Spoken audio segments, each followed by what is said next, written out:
So you've decided to make the move up to Boise, Idaho. And when you're kind of looking for that next place to call home, one of the biggest things that you're going to see is that sticker price. How much is that home that you want, that you need in the perfect location? How much is that going to cost you? But outside of this sticker price, do you actually know the true cost of home ownership up here in Boise?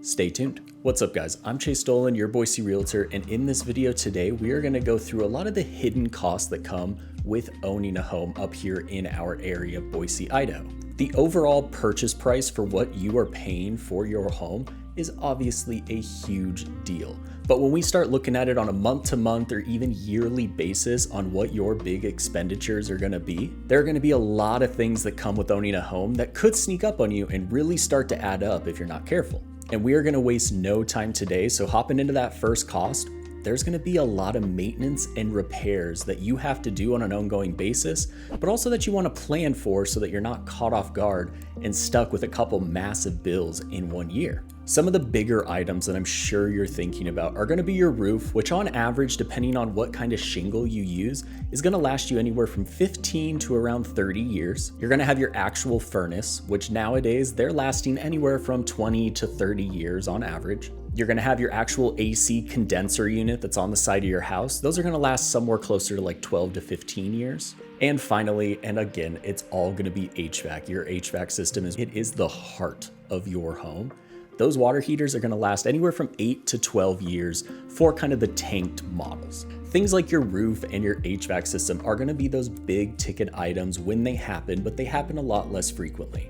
So one of the big things that you're going to have to take a look at, how old is the home that you're buying? This is one of the big appeals with new construction because you get to start basically at zero on all of these timelines, and in about a decade, you'll know when you need to start replacing things. But when that time comes, you gotta be ready to spend multiple thousands, even sometimes tens of thousands of dollars to get these things up because they are so crucial to your overall home. Now, a quick little bonus tip that I wanna throw in right here is my advice: let your systems, your HVAC system, let them go until they poop out. Replace them one by one. I have seen people's water heaters last 28 years. I've seen furnaces that have lasted 45 years and are still kicking just like they did when they first started. So whenever that first portion of your HVAC system starts to fail and it's time to replace it, when you call that HVAC company, they're gonna offer you a really nice little bundle where you're gonna think that you're saving a ton of money. But for most people, that is gonna just end up costing you more because you might be replacing something that could have had another 5-10 years in it. We fell for this in our very first home. Our water heater had a part break and they had to replace it, and somehow we ended up replacing the furnace, we replaced the AC unit and the water heater. That is one of those big regrets that we look back on. It made the house work perfectly, but it was a little bit of a waste of money that we would go back and change if we could. You're also gonna have a lot of smaller items that just come with maintaining your home. A lot of these will help push those big items out a little bit further if you're actually taking care. And the ones that are actually gonna be an expenditure that you have to plan for actually spending something on if you're not hiring out, you're gonna need to buy furnace filters on a regular basis. Depending on what thickness you use, you're gonna be replacing these every month to every 3 months. Staying on top of keeping your furnace filters clean is the #1 tip I get whenever I talk to HVAC professionals on, hey, what should people be doing? What actually matters? That is the #1 thing. When they get all clogged up, your furnace is now having to work twice as hard to get that same temperature, which is just gonna cause it to wear and tear and break down a little bit quicker. It's recommended as well that you get your HVAC serviced at least every 2 years, if not every year. And then every couple of years, you're gonna wanna get your dryer vent, but all of your ducts cleaned out. This is especially true if you're living in a new construction area where you've had a lot of dirt moving for the past year, or let's say that you have a few pets. Getting your ducts cleaned out will make your home just feel so much fresher. It's huge for allergies, and in case of the dryer vent in particular, it is also a fire safety thing. If there's too much lint stuck in there, that is one of the things that causes house fires. And then if you decide to get a home that already has one, or you invest in a water softener, which are super popular up here because we have such hard water, you're gonna need to be ready to pay for some of those salt pellets every single month to kind of keep it going. A water softener without salt will break down extremely fast. So if you remember 2 things, remember to change that furnace filter and remember to keep your salt nice and filled up in your tank. Outside of these ongoing expenses, you're also going to want to prepare for some of those repairs, either big or small, that are going to be a little bit more of a surprise. All those appliances and big ticket items that I already listed off, yes, they could last up to 20 to 30 years for your furnace, but there's also a chance that you move into the home and your furnace only lasts 11 years, maybe less. This is unfortunately just part of the fun with owning a home because you're gonna need to get that replaced. And if we're talking about an $8,000 fix to put a new furnace in, for example, this can be a huge financial constraint for people if you're not preparing for it. So I would recommend, as you're starting to save money, whatever your financial plan and goals are, have a separate account kind of set aside as a little bit of that rainy day fund, that emergency fund just for your house. Because when it comes to the place that you live, a lot of these repairs just aren't going to be optional. We actually had a massive surprise expense in our last home. As we were moving out, we're renting it out to some people. I was giving them the final walkthrough and I popped the crawl space open, and our amazing tenant looked down there, looked at me and was like, is water supposed to be in your crawl space?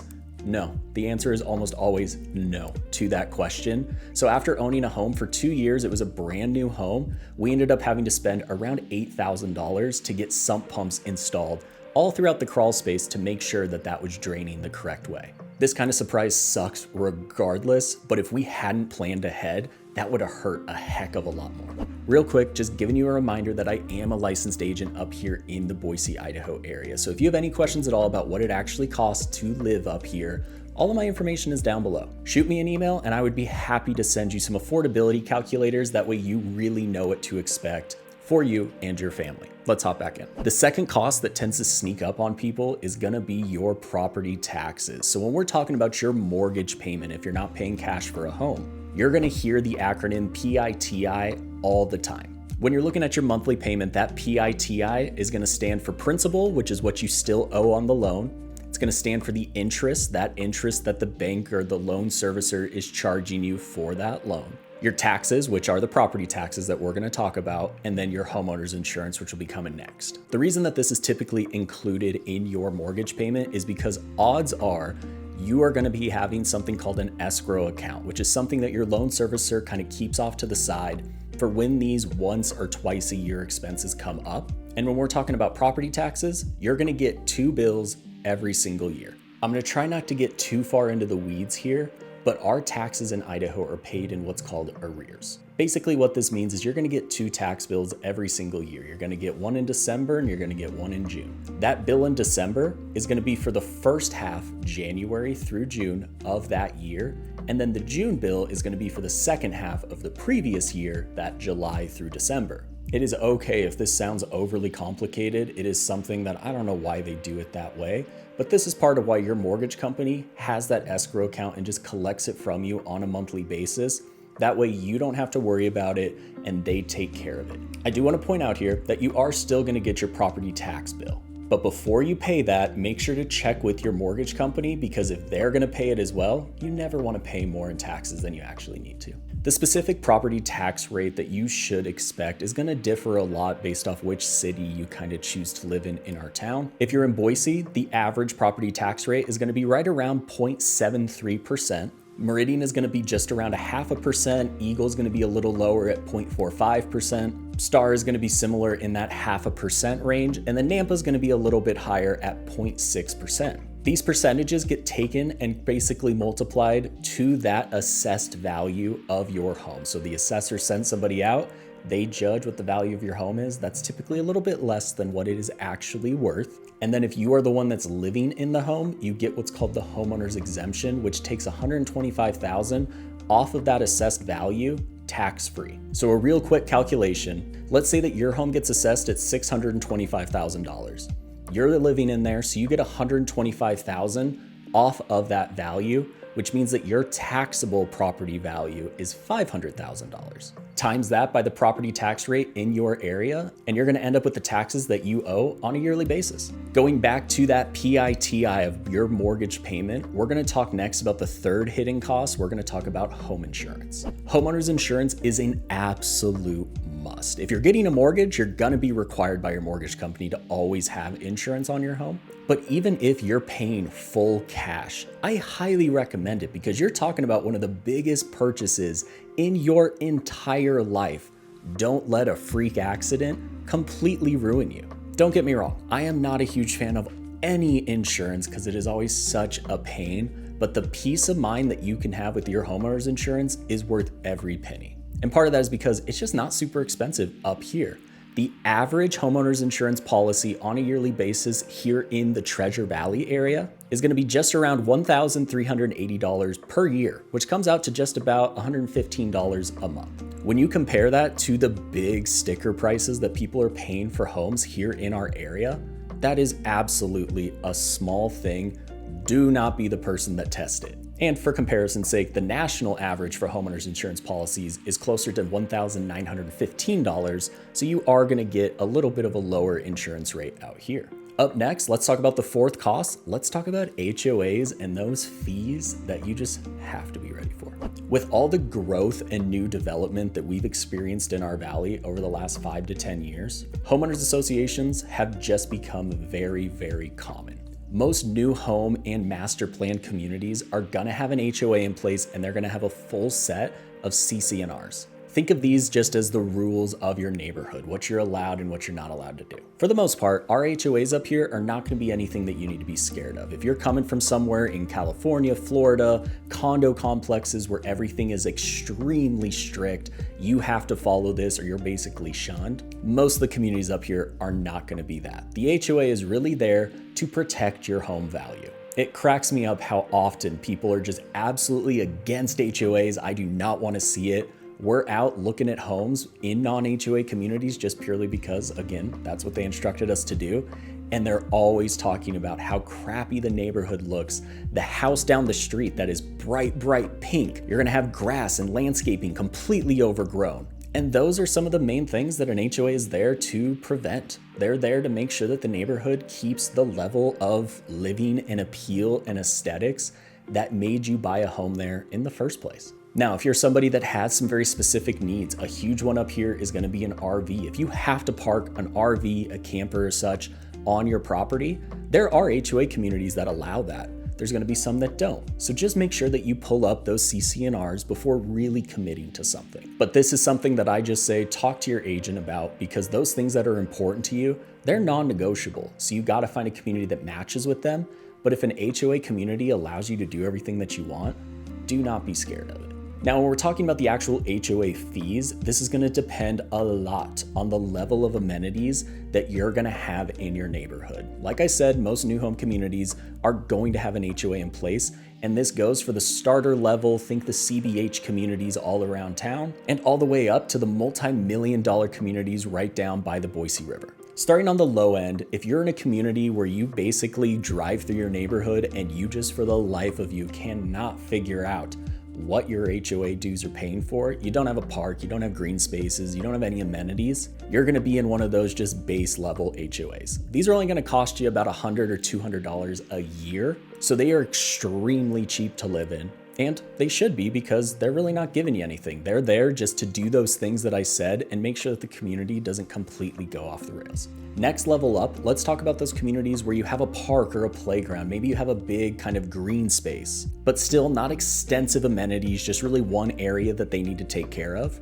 These sorts of communities are gonna be closer to that $300 a year. And then if you decide the next level, kind of that master plan community feel with a ton of different amenities, a lot of walking paths, you're gonna have a lot of common spaces, maybe you have a park, a playground. For those of you that are familiar with the area, think about Paramount.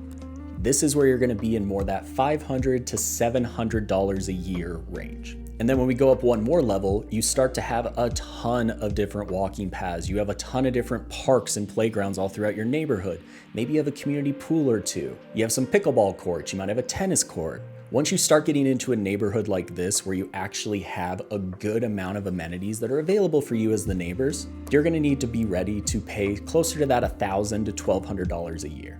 And finally, if you're moving into a high level, amenity rich neighborhood, you gotta be ready to pay over $2,000 a year. This is gonna be the ones that are down by the river, for example. They have big water features. Maybe it's Riverstone out in Eagle, where you actually have a resort style pool, clubhouse, you're gonna have a gym. Or even Spurwing, where you're gonna have an actual golf club. You're gonna have that lifestyle membership that's included in your HOA dues. This is where your HOA is gonna start to feel more and more expensive, which is another reason why you gotta know what your HOA is doing for you and what they're stopping you from doing. Because even paying an arm and a leg for an HOA can be absolutely worth it if it's an HOA, for example, that's paying your internet for you. Maybe it's paying those irrigation dues, giving you access to a crazy valuable membership like Spurwing. There really can be positives to the HOAs, but if you don't give a crap about any of that, you don't want to be in a neighborhood where you're paying for something that you're not going to use. And finally, let's talk about the last cost number 5. We're going to talk about your utilities. Because outside of your mortgage payment, this is going to be the next kind of most normal, regular monthly occurrence that is going to impact your budget massively. The good thing here is that Idaho is going to be just around 17% cheaper on the utility front than the national average. So this is an area when people really start to analyze what the cost of living will look like, they're always encouraged by the utility cost. On average in our area, your energy kind of utility bills, think about your natural gas and your power or electricity, those are going to run you just around $150 a month combined.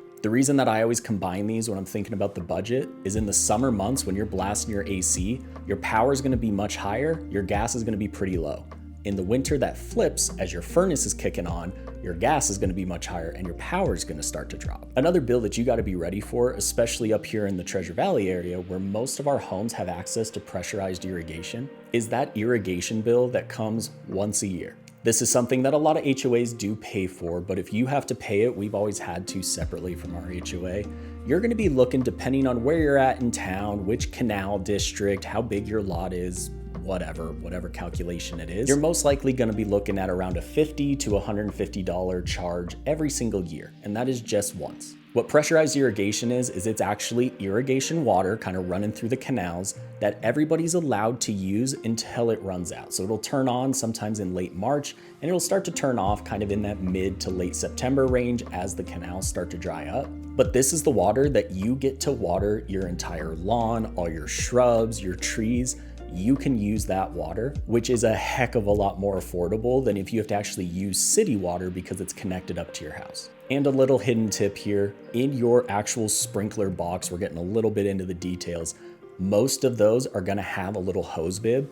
If you wanna do any sort of hose work but use that irrigation water, make sure you use that one. Those hose bibs on the side of your house, even though they're for the exterior, are gonna be hooked up to that city water supply, which just costs a little bit more because, again, you're paying a flat fee for your irrigation, so use as much as you can. And then the other bills that I like to touch on is your water bill. Again, all of these are gonna differ a lot depending on which city that you're in, but I'm giving you these specifics for my home right now. I live in Eagle, Idaho, and our water bill on average is just around $32 a month. Our sewer bill is a flat fee through the city of Eagle for $45 a month. And then our trash is billed on a quarterly basis at $60. And then something that is an absolute necessity nowadays is gonna be your internet. Two things are going to impact this cost. One, the service that you use. Some of them are a little more affordable, some of them are more expensive.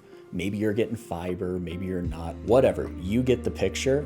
The other thing that's going to change that cost is going to be the speed that you need. On average, I would estimate that your internet bill is going to be somewhere between $50 to $80 a month, typically. And there you have it. Those are going to be 5 of the hidden cost of home ownership up here in Boise, Idaho. So as you start to think about if this is a place for you, when you're looking at the home that you can afford, make sure to keep these things in mind so you don't buy too much of a home to where you're completely at your limit. And then these sorts of things start to catch you off guard and can really make a huge difference. If you have any questions at all about your situation, what you should expect, all of my information is down below. I would absolutely love to chat. And if you learned something or you just enjoyed this video, hit that subscribe button down below. That way you are the first to know everything you need to know about living up here in the Boise, Idaho area.